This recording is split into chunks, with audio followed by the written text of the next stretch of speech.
ചെറുവത്തൂർ പുതിയ കണ്ടത്തെ നേഹയ്ക്ക് വീട്ടിലിരുന്ന് തന്നെ ഇനി ക്ലാസ് മുറി പഠനാനുഭവം ലഭ്യമാകും. സമഗ്ര ശിക്ഷ കേരളയുടെ വെർച്വൽ ക്ലാസ് റൂം പദ്ധതിയിലൂടെയാണ് നേഹയ്ക്ക് ക്ലാസ് റൂം അനുഭവം സാധ്യമാക്കിയത്.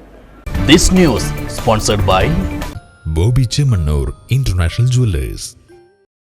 നേരം വെളുത്താൽ വൈകും വരെ രക്ഷിതാക്കളുടെ നിഴലും ജനാലയിലൂടെ അരിച്ചെത്തുന്ന ഇത്തിരിവട്ടവും മാത്രം കൂട്ടിനുണ്ടായിരുന്ന നേഹയുടെ മുറികൾ ഇനി ക്ലാസ് റൂമുകളായി മാറും.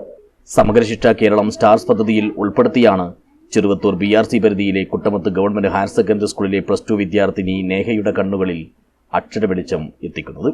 രാവിലെ 10 മണി മുതൽ വൈകിട്ട് 4 മണി വരെ അധ്യാപകരുടെ ക്ലാസ്സിലും കൂട്ടുകാരുടെ കളിച്ചിരികളിലും പഠനത്തിലുമെല്ലാം മസ്കുലാർ ഡിസ്കോഫി ബാധിതയായ നേഹ മുഴുകും. വളർച്ചയ്ക്കൊപ്പം രോഗവും വളരുന്ന അത്യപൂർവ ശാരീരിക വെല്ലുവിളി നേരിടുന്ന നേഹ കഴിഞ്ഞ കുറേ വർഷങ്ങളായി മുറിക്കുള്ളിൽ ഒതുങ്ങിക്കഴിയുകയായിരുന്നു. ശാരീരിക പരിമിതികൾ കാരണം സ്കൂളിലെത്താൻ കഴിയാതെ കിടപ്പിലാകുന്ന കുട്ടികൾക്ക് വേണ്ടിയാണ് ക്ലാസ് മുറികളിലെ പഠനാനുഭവങ്ങളും സൗഹൃദത്തിന്റെ ഊഷ്മളതയും അനുഭവവേദ്യമാക്കാനായി ടാബ്, സ്റ്റാൻഡ് എന്നിവയും സ്കൂളിൽ മോഷൻ ഡിറ്റക്ടർ ക്യാമറയും സമഗ്ര ശിക്ഷ കേരള ലഭ്യമാക്കിയത്. 1.5 ലക്ഷത്തോളം രൂപ വീതമാണ് ഇതിനായി ചെലവഴിച്ചിരിക്കുന്നത്.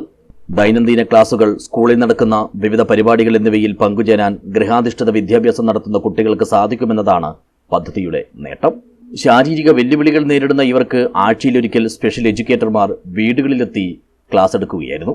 ചെറുവത്തൂർ പുതിയ കണ്ടത്തെ നേഹയുടെ വീട്ടിൽ വെച്ച് നീലേശ്വരം ബ്ലോക്ക് പഞ്ചായത്ത് പ്രസിഡന്റ് മാധവൻ മണിയറ പദ്ധതിയുടെ ഉദ്ഘാടനം നിർവഹിച്ചു.